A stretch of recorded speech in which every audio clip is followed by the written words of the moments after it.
So starting lying on your mats, then bring the soles of the feet on the floor, knees bent, and just peeling the spine off the ground into bridge pose. There's a few options with your hands. Either hold on to the ankles, take a firm grip there, interlace the fingers, push the hands away. This is quite nice on the wrists and the fingers if you've been doing lots of computer work.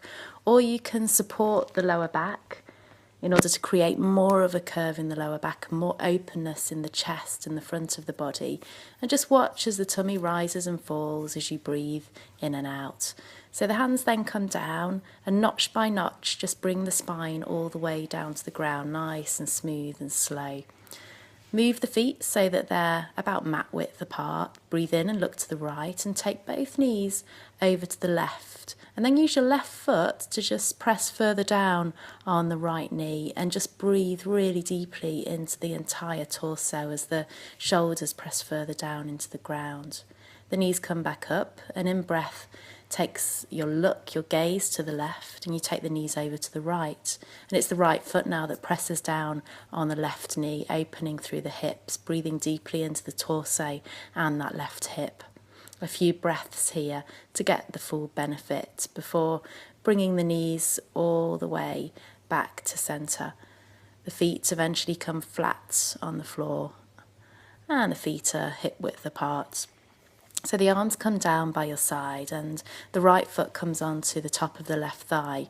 Reach through that triangle you've created to bring the legs further into the chest, and just feel that stretch all the way through the psoas, the piriformis muscle, the glutes. Circle the ankle, the foot a few times, get into the ankle, lubricate the ankle, and just breathe deeply into the hip area.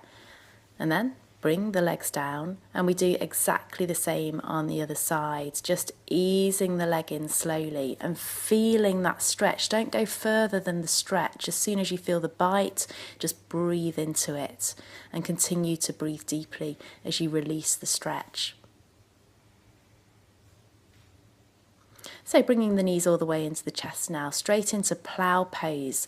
So the feet come all the way over the top of the head, plugging the toes into the ground. And you can alternate this with a shoulder stand, just making sure that the neck feels safe by moving the head from side to side. Opening through the chest more by bringing the elbows together. And in plough, push the hands away, interlace the fingers. This is a nice strengthener for the wrists and the fingers. And both of these postures are just brilliant for boosting the immune system, so great at this time of year for fighting colds.